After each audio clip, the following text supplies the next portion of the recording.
Isang binatang may 9 na araw na lang ang natitirang buhay. Biglang huminto sa gitna ng daan para lang iligtas ang mga alitaptap. Ano ang koneksyon ng maliit na kabutihang ito sa kanyang sariling buhay? Handa ka na bang malaman ang hiwagang bumalot sa kanyang tadhana? Tapusin ang video na ito hanggang sa dulo.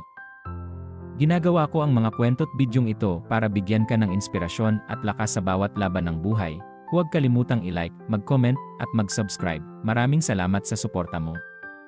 Noong unang panahon, sa kalagitnaan ng isang malamig at masukal na kabundukan, naninirahan ang isang matandang ermitanyo na si Apo Dalisay kasama ang kanyang batang alagad na si Toma. Si Apo Dalisay ay kilala bilang isang tagapagturo ng katahimikan, isang bantay ng sinaunang karunungan. Araw-araw, siya'y nagmumuni-muni sa kanyang maliit na kubo na gawa sa kawayan, liwanag lang ng isang parol na may langis ang nagsisilbing ilaw sa gabi.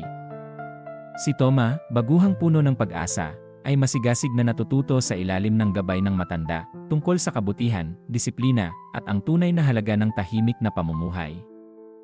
Isang madaling araw, habang nakaupo si Apo Dalisay sa ilalim ng 100 taong punong balete, siya'y nalugmok sa malalim na meditasyon. Biglang lumitaw ang isang pangitain, nakita niya si Toma na naglalakad mag-isa sa kabubatan. At maya-maya, nilamon ito ng kadiliman.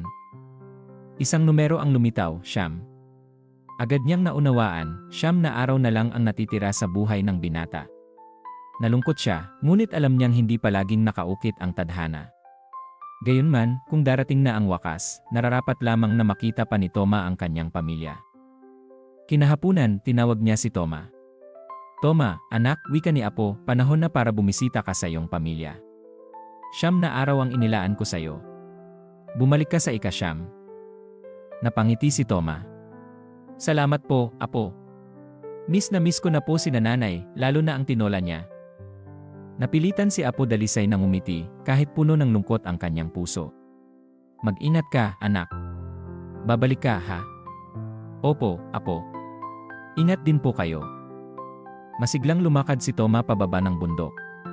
Nadaanan niya ang mga ilog na tila bulong at mga dahong sumasayaw sa hangin.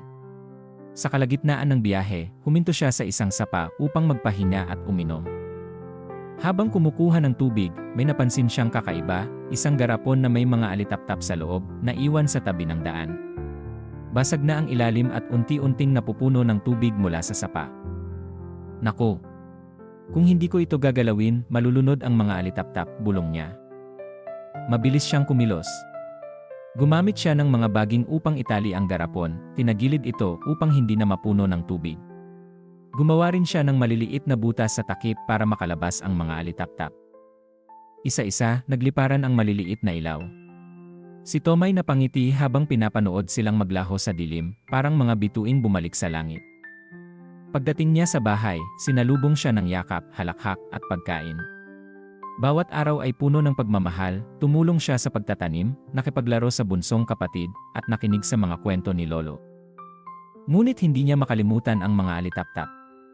May kakaibang katahimikan ang iniwan ng tagpong yon sa kanyang puso. Pagsapit ng ika-9 na araw, maagang gumising si Toma. Kailangan ko nang bumalik kay Apo, anya. Nangako ako. Naglakad siyang muli sa pamilyar na landas, pero sa kabilang dulo ng kabubatan, si Apo Dalisay ay nag-aabang, naglalakad pabalik-balik sa harap ng kubo, puno ng pangamba. Toma! Bulalas ni Apo nang masilayan siya. Ikaw nga ba yan? Opo, Apo. Nandito na po ako. Hindi makapaniwala ang matanda. Buhay ka pa. Hindi ito maaari. Bakit po? Tanong ni Toma. Ipinakita sa akin ng pangitain ang iyong kamatayan. 9 na araw ang itinakda. Nag-isip si Toma, wala naman pong nangyari. Pero nakaligtas po ako ng mga alitaptap sa sapa noong pauwi ako. Napatigil si Apo. Napangiti. Napaluha. Yun pala. Anak, dahil iniligtas mo ang mga buhay na yon, isinulat muli ng langit ang iyong tadhana. Ang kwento ni Toma ay paalala sa atin, hindi taon ang sukatan ng buhay, kundi kabutihang loob. Minsan, isang maliit na tulong na galing sa malinis na puso ay sapat para baguhin ang takbo ng kapalaran. Hindi niya iniligtas ang mga alitaptap para sa gantimpala, ginawa niya ito dahil iyon ang tama. At sa kabutihang yon, ibinalik sa kanya ng langit ang liwanag na dapat ay nawala. Ang karma ay hindi nagmamadali pero hindi rin pumapalya. Bantay ito ng bawat gawa, bawat hangarin, bawat kabutihang ating iniiwan sa mundo. Kaya't maging ilaw ka sa dilim ng iba. Katulad ni Toma, baka isang araw. Ang kabutihang ginawa mo para sa iba ang siyang magliligtas sa iyo. Dahil ang puso na marunong magmahal ay hindi kailanman naglalakad mag-isa, kasama nito ang biyaya, ang liwanag, at ang tunay na kapayapaan. Kung nagustuhan mo ang kwentong ito, huwag kalimutang i-like, mag-comment, at mag-subscribe. Ginagawa ko ang mga kwento't bidyong ito para bigyan ka ng inspirasyon at lakas sa bawat laban ng buhay. Maraming salamat sa suporta mo.